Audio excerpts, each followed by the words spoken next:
प्रिय विद्यार्थियों,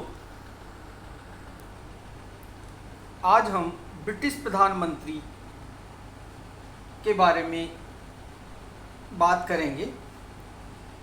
ब्रिटिश प्रधानमंत्री का जो पद है ये अनौपचारिक और विकसित पद है। जब संवैधानिक परंपराओं की बात की थी या ब्रिटेन के संविधान के विकास की जब हमने बात की थी तब बताया था कि प्रधानमंत्री का पद 1721 से प्रारंभ होता है, जब रॉबर्ट वॉलपोल प्रथम प्रधानमंत्री बने।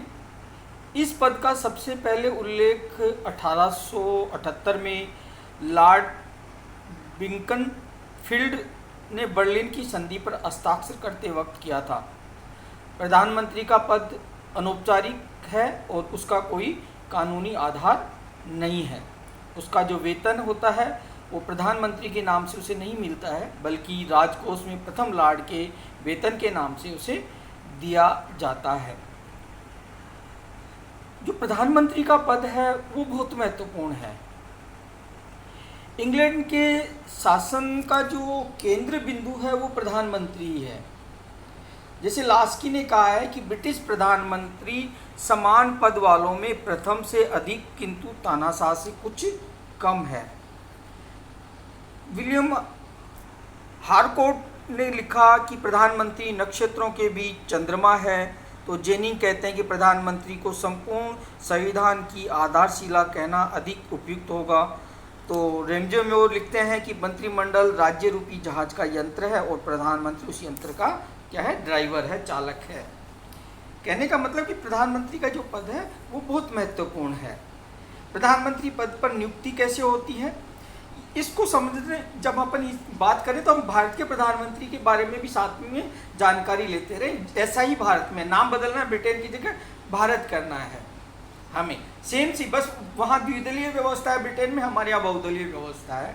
ये थोड़ा सा एक नागरिकों का जो चरित्र है, वोटर्स का जो चरित्र है वो उसमें थोड़ा सा अंतर है, बल्कि जो शक्तियाँ हैं, नियुक्ति है वो सारी एक जैसी हैं। तो ब्रिटिश प्रधानमंत्री की जो नियुक्ति होती है वो लोक सदन के बहुमत दल का नेता को बनाया जाता है कि जब आम चुनाव होते हैं वो आम चुनाव के बाद लोक सदन में जो सबसे बड़ी पार्टी होता है उसके नेता को सम्राट प्रधानमंत्री बनने के लिए आमंत्रित करता है। हमारे यहाँ सम्राट करता है।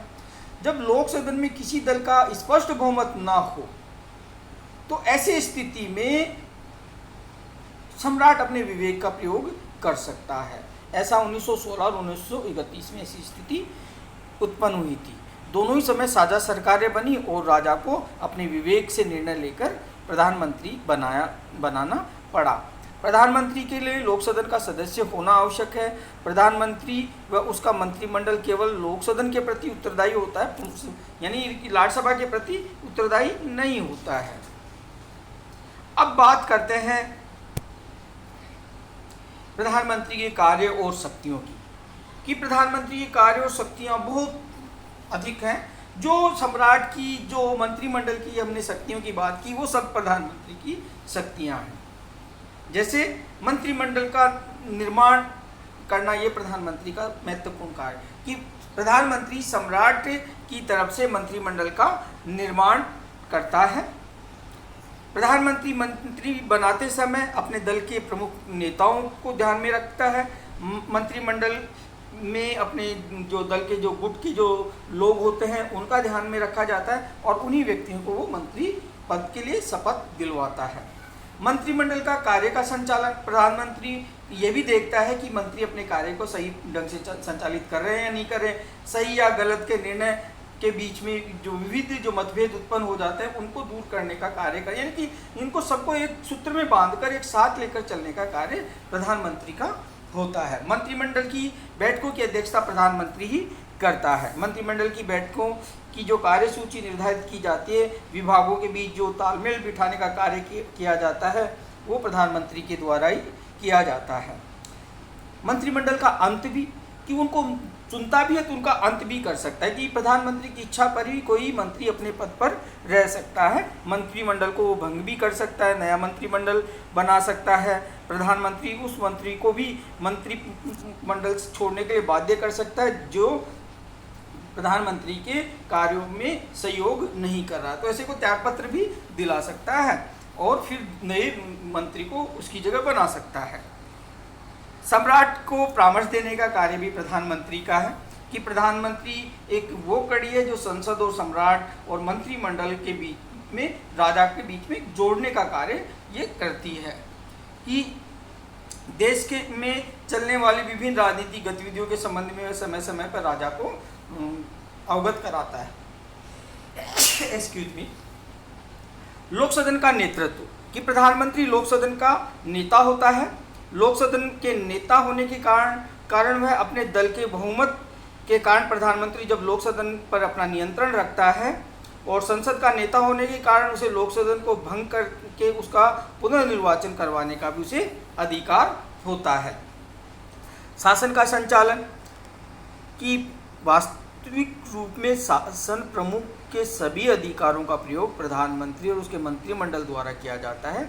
वह शासन का मुखिया होता है और सभी विभाग उसी की देखरेख में कार्य करते हैं, और विभिन्न जो मंत्रालय होते हैं उनमें वो सामंजस्य बिठाता है, और उनके कार्यों की देखभाल का दायित्व भी प्रधानमंत्री का ही होता है।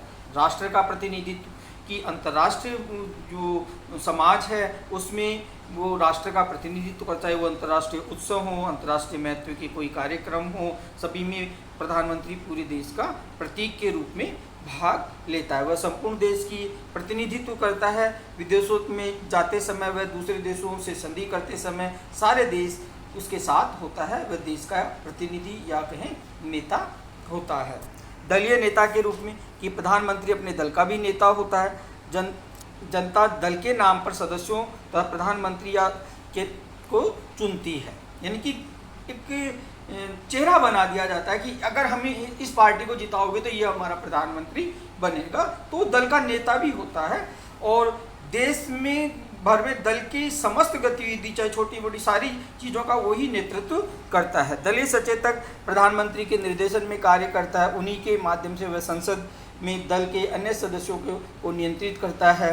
जब आम चुनाव होते हैं तो प्रधानमंत्री का ही निर्वाचन होता है। द्वितीय विश्व युद्ध के बाद होने वाले आम चुनावों में जनता के समक्ष नारा दिया जाता है कि चर्चिल या लॉस्की, जैसे आजकल दिया जाता है कि जैसे भारत में मोदी या राहुल, वैसा वो स्थिति इंग्लैंड में भी है। इस दृष्टि से दल प्रधानमंत्री का ऋणी रहता है, प्रायः उसी के मार्गदर्शन में वो कार्य करना पसंद करता है। इसके अलावा वो कुछ नियुक्तियां भी करता है, कि सम्राट समस्त जो उच्च स्तरीय नियुक्ति करता है वो प्रधानमंत्री की सिफारिश से ही करता है। प्रधानमंत्री की सिफारिश पर ही लार्ड सभा के नए लार्ड नियुक्त किए जाते हैं। सभी उपाधियां प्रधानमंत्री की सिफारिश पर ही सम्राट द्वारा की जाती है। इसके साथ साथ अंतिम जो कार्य है वो संकटकालीन शक्तियाँ, कि ब्रिटिश संविधान में संकटकाल की स्थिति को स्पष्ट रूप से उल्लेख नहीं किया गया है, जैसे भारत में तो किया गया है। भारत में किया गया ना आर्टिकल 352, 356, 360 के तहत यहाँ उल्लेख नहीं किया गया है। लेकिन संकट के समय प्रधानमंत्री तानाशाही के रूप में कार्य करता है। प्रथम और द्वितीय विश्व युद्ध के समय हमने लॉर्ड जॉर्ज प्रथम विश्व युद्ध के समय और चर्चिल दूसरे विश्व युद्ध के समय सारी शक्तियों का प्रयोग उन्हीं के द्वारा किया गया। अब बात आती है कि क्या ब्रिटिश प्रधानमंत्री अधिनायक कहा जा सकता है, ये उपयुक्त होगा? तो ब्रिटिश प्रधानमंत्री के बारे में कई मतभेद हैं, कि जैसे लॉर्ड मार्ले कहता है कि मंत्रिमंडलीय शासन प्रणाली इतनी लचीली होती है कि राष्ट्रीय आपात में प्रधानमंत्री प्रायः तानाशाही बन जाता है। तो रेमजे मोर कहता है कि प्रधानमंत्री को समान पद वालों में प्रथम कहना गलत नहीं होगा, किंतु ब्रिटिश प्रधानमंत्री को अधिनायक कहना ठीक नहीं है। उसके विचार अंतिम नहीं होते हैं, वह निर्वाचकों के प्रति उत्तरदायी होता है। किसी भी समय उसका प्रतिद्वंदी उसका स्थान लेने के लिए तत्पर रहता है। वह एक निश्चित समय के लिए तक ही शक्तियों का उपयोग कर सकता है, और वो है 5 साल। 5 साल बाद उसे आम जनता के पास जाना पड़ेगा, और उसने गलत कार्य किया तो उसे सत्ता से हटाया भी जा सकता है। तो प्रधानमंत्री को अधिनायक इस कारण नहीं कहा जा सकता क्योंकि उसकी शक्तियाँ सीमित हैं और मौलिक नहीं हैं, वो जनता पर निर्भर करती हैं। कि दल का बहुमत समाप्त होते ही उसकी शक्तियाँ समाप्त हो जाती हैं। इंग्लैंड में जनता में व्यक्ति पूजा की भावना नहीं है, केवल सम्राट के प्रति जनता भक्त है या कहें कि उसका सम्मान करती है, प्रधानमंत्री का नहीं है। प्रधानमंत्री के प्रति कोई सम्मान नहीं है वहाँ पर। उसे सदैव संविधान के नियमों प्रथाओं का सम्मान करना पड़ेगा और प्रधानमंत्री के अधिनायक होने के कई चांस नहीं है। भारत में फिर भी व्यक्ति पूजा है, चाहे पहले नेहरू के बारे में कहें, आजकल आप देख ही रहे कि प्रधानमंत्री मोदी के प्रति एक अंधभक्ति वाली चीज़ जो नेहरू के प्रति थी। अलग स्थिति है, जब हम भारत का संविधान पढ़ेंगे तब अपन उनकी चर्चा करेंगे। अब बात आती है कि ब्रिटिश प्रधानमंत्री की वास्तविक स्थिति क्या है। तो हमने अभी बताया ना कि नक्षत्रों के बीच चंद्रमा जरूर कह सकते हैं उसे, ये कहना तो ठीक है, लेकिन ब्रिटिश राज व्यवस्था में उसकी स्थिति अत्यंत महत्वपूर्ण भी है, शक्तिशाली भी है, लेकिन वो शासन में तानाशाह नहीं हो सकता, वो शासन की धुरी जरूर हो सकता है। प्रधानमंत्री की शक्ति तथा उसका महत्व के बारे में जेनिंग ने कहा है कि कुछ उसके व्यक्तित्व पर, कुछ उसकी व्यक्तिगत प्रतिष्ठा पर तथा कुछ उसके दल के समर्थन पर निर्भर करता है कि वो कैसा प्रधानमंत्री बनेगा। उसका पद आवश्यकता के रूप में वही बनता है जो उसके व्यक्तित्व, उसके अधिकारी उसे बनाना चाहते हैं। रॉबर्ट पील है, ग्लेडस्टोन है, डिज़रायली है, लॉयड जॉर्ज है, चर्चिल जैसे प्रधानमंत्री अधिक शक्तिशाली हुए, किंतु इसके विपरीत हम देखते हैं कि बाल्डविन है, एटली है, विल्सन है, ये बहुत ही कमज़ोर प्रधानमंत्री थे। इसलिए कोई प्रधानमंत्री अपने मंत्रिमंडल पर छा जाए अथवा वह अपने सहयोगी मंत्रियों से दब जाए, यह प्राय प्रधानमंत्री के व्यक्तित्व पर निर्भर करता है कि वो कितना शक्तिशाली बनेगा, ये व्यक्तित्व पे निर्भर करता है। जैसे भारत के में अभी स्थिति वैसी ही है जैसे चर्चिल की स्थिति थी। अब बात आती है मंत्रिमंडल की अधिनायक की। जो हमने मंत्रिमंडल की बात की, अब उस पर चर्चा करें कि ब्रिटिश शासन पद्धति की एक महत्वपूर्ण विशेषता सिद्धांत और व्यवहार में अंतर है। जो दिखता है वो होता नहीं है ना। ये ब्रिटिश संविधान की एक विशेषता है। इसकी सिद्धांत में कुछ होता है, व्यवहार में कुछ हो, इनके बीच में डिफरेंस होता है। तो सिद्धांत है वहाँ मंत्रिमंडल लोक सदन के प्रति उत्तरदायी होता है, किंतु व्यवहार में मंत्रिमंडल अधिनायक स्थापित हो गया कि वो संसद मंत्रिमंडल की रबड़ की मोहर या मंत्रिमंडल के आदेशों का रजिस्टर मात्र रह गई है। संसद की स्थिति बिल्कुल ये हो गई है। लेकिन फिर भी मंत्रिमंडल की जो तानाशाही के प्रमुख कारण जो बताए जाते हैं वो ये है कि दलगत अनुशासन कि क्योंकि बहुमत दल के नेता को प्रधानमंत्री उसी में से मंत्रिमंडल बनाया जाता है, तो दलीय पद्धति के शक्तिशाली होने के कारण मंत्रिमंडल की शक्तियों में भी वृद्धि हुई है। आज संसद के सदस्य जितनी कठोरता से दलीय सचेतकों के नियंत्रण में कार्य करते हैं उतना पहले संभव नहीं था। आज किसी भी सदस्य का व्यक्तिगत अंतःकरण उतना महत्वपूर्ण नहीं है जितना कि दल की केंद्रीय सभा का जो निर्णय है। यदि कोई सदस्य दलीय सचेतक के आदेशों का उल्लंघन करता है तो उसका दल से निष्कासन अनिवार्य होता है, और दल के निष्कासन का मतलब उसकी राजनीतिक कैरियर की समाप्ति हो जाती है। दूसरा है सामूहिक उत्तरदायित्व की प्रथा कि मंत्रिमंडल के अधिनायक का दूसरा कारण है मंत्रियों का सामूहिक रूप से उत्तरदायी होना, कि प्रत्येक मंत्री जानता है कि उसकी गलती से संपूर्ण मंत्रिमंडल को गिराया जा सकता है। इसलिए वो एक टीम के रूप में कार्य करते हैं और प्रत्येक कार्य में एक दूसरे का सहयोग करते हैं। यानी सामूहिक उत्तरदायित्व की प्रथा ने भी मंत्रिमंडल को एक मजबूती प्रदान की है, तानाशाह बनाने के एक कारण रहा है। फिर है लोक सदन के विघटन का अधिकार कि ब्रिटिश मंत्रिमंडल को की जो वर्तमान व्यवस्था के अनुरूप मंत्रिमंडल को लोक सदन का जो समर्थन प्राप्त न रहे, यदि वह अनुभव करे कि उसकी नीतियों के कार्यों को राष्ट्र का समर्थन प्राप्त नहीं, राष्ट्र का समर्थन तो प्राप्त है लेकिन उसका लोक सदन में समर्थन प्राप्त नहीं है, तो वो राजा को लोक सदन भंग करके नए निर्वाचन कराने का परामर्श दे सकता है। और इसकी धमकी के इस हथियार के कारण लोक सदन के सदस्यों पर अंकुश रख जाए कि कोई भी सदस्य ये नहीं चाहता कि मैं 5 साल से पहले चुनाव लड़ूं, क्योंकि चुनाव में बहुत सारा पैसा खर्च होता है, तो सब उसको बनाए रखना चाहते हैं, जैसा चल रहा है उसे चलने देना चाहते हैं। चौथा है संसद की कार्यविधियाँ कि संसद की जो कार्यविधियाँ हैं, कार्यविधि में ये इसके बहुत ज़्यादा कार्य बढ़ गए। लोक सदन में सामान्य समापन, मुखबंद, कंगारू समापन की व्यवस्था का प्रयोग किया जाता है। इसके द्वारा संसद के सदस्यों को वाद विवाद को स्वतंत्रता सीमित कर दी जाती है कि वो स्वतंत्र रूप से कंगारू सपापन के द्वारा, है ना, और बहुत सारे तरीके हैं। फिर है संसदीय जीवन, कि संसद के जो जितने भी सत्र होते हैं वो बहुत छोटे होते हैं और उसमें मंत्रिमंडल की जो गतिविधियाँ उस पर नियंत्रण रखने का अवसर ही नहीं मिलता, न समय मिलता है।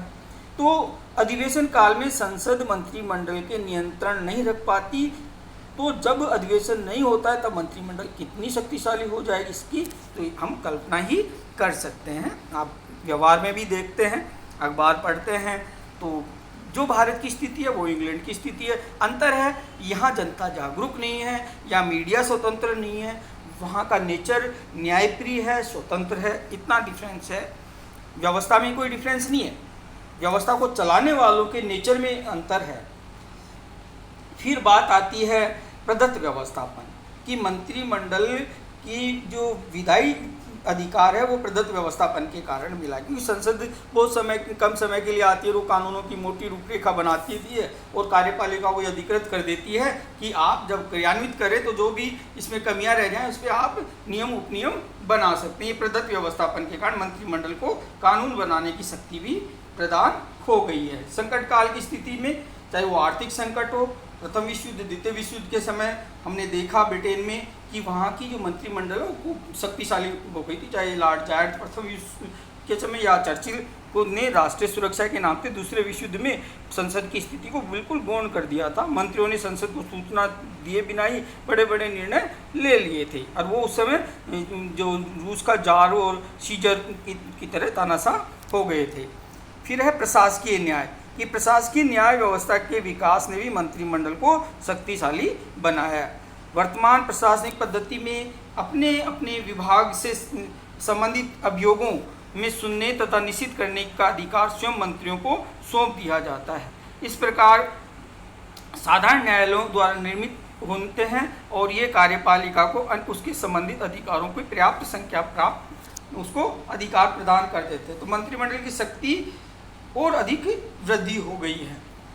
द्विदलीय व्यवस्था, कि ब्रिटेन में मुख्य रूप से दो ही दल हैं, जिस दल का बहुमत होता है वह सरकार बनाता है और विरोधी दल अल्पमत में आ जाता है। जिस दल की सरकार बनती है वह दल अपनी इच्छानुसार शासन का संचालन करता है और विपक्ष की आलोचना की अधिक चिंता नहीं करता, क्योंकि उसे अपने दल के सदस्यों में जो राजनीतिक अनुशासन है उसमें एकता में विश्वास होता है, इसलिए वो व्यवहार में मंत्रिमंडल की शक्तियाँ बढ़ गई हैं। तो इस प्रकार जब हम बहुमत मंत्रिमंडल के पीछे होता है तो संसद मंत्रिमंडल का कुछ नहीं बिगाड़ सकती है, कि जब जब सरकारों ने ज़्यादा बहुमत प्राप्त किया है वो उसका थोड़ा सा डिक्टेटरशिप जैसा हमें देखने को मिलता है।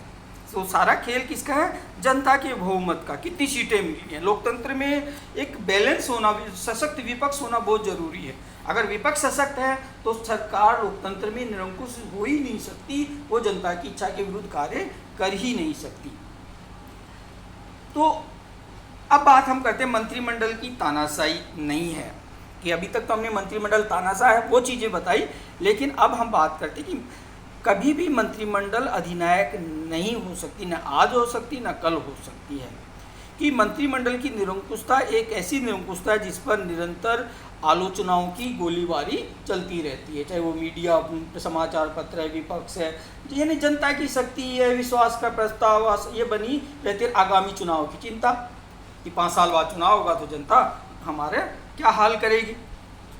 तो मंत्रिमंडल की जो अंकुश लगाने वाली चीज़ें हैं उनमें सबसे पहला विरोधी दल। अभी मैंने कहा ना कि सशक्त विरोधी दल होना बहुत ज़रूरी है। जब तक विरोधी दल सशक्त नहीं होगा सरकारों पे अंकुश नहीं लगेगा, कि एक ऐसा विरोधी दल हो जो न्याय संगत आलोचना वो करे, और उसकी न्याय संगत आलोचना की जो शासनारूढ़ दल है वो अवहेलना नहीं कर सकता, नहीं तो उसे हटा दिया जाएगा। जैसे 1936 में लोकसभा में मंत्रिमंडल के ही दल का बहुमत था, किंतु फिर भी उसे विरोधी दल की आलोचना तथा लोकमत पर ध्यान रखते हुए सैमुअल होर को हटाना पड़ा।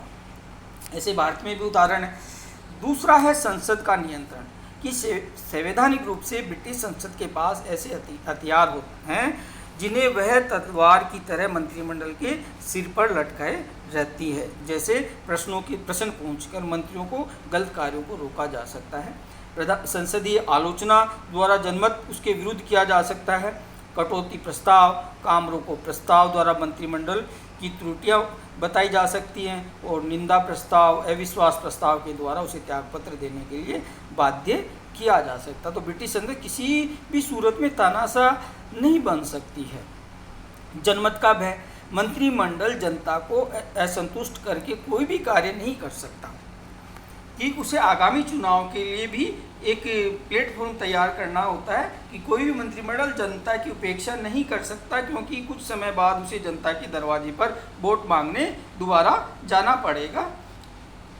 तो जनता ने अगर उसे जनता का सही कार्य नहीं किया तो जनता उसे हरा देगी और उसे सत्ता से हटा देगी। तो ये भय, जनमत का भय। फिर सम्राट का विरोध भी, कि सम्राट भी मंत्रिमंडल की तानाशाही पर नियंत्रण लगाता है, कि सम्राट शासन की जो नीतियाँ होती हैं, सरकार के जो कार्य होते हैं, उनकी आलोचना कर सकता है। सम्राट मंत्रियों को चेतावनी दे सकता है। यदि मंत्रियों की ने चेतावनी के विपरीत कार्य किया है तो राष्ट्र पर अगर कोई संकट आ गया तो जनता को आपको इस बात का पता हो गया कि सम्राट ने चेतावनी दी थी, कि फिर उसके बावजूद मंत्रिमंडल ने ये कार्य किया, तो आगामी चुनाव में मंत्रियों से प्रतिशोध लिया जाएगा और उन्हें हरा दिया जाएगा, क्योंकि सम्राट का तो बड़ा सम्मान है वहाँ पर। तो इस प्रकार हम कह सकते हैं कि ब्रिटेन के अंदर जो संसदीय लोकतंत्र है उसमें प्रधानमंत्री और मंत्रिमंडल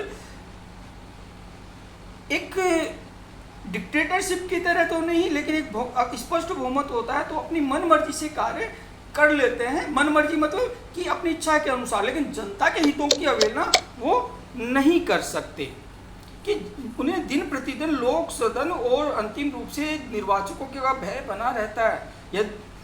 और उनके व्यवहार में थोड़ा सा भी परिवर्तन आ गया तो जनता उन्हें सबक सिखाने के लिए भी तैयार। 5 साल के लिए वो कुछ मनमर्जी चला ले, लेकिन फिर आगे फिर उनका भविष्य खतरे में रहेगा। तो ये चीज़ हम बता सकते हैं लोकतंत्र में जो निश्चित अवधि के बाद चुनाव होते हैं, ये बहुत बड़ा कारण है कि इनको निरंकुश होने से रोकता है। आगे की जो क्लास है हम उसमें ब्रिटिश संसद के बारे में चर्चा करेंगे। तब धन्यवाद।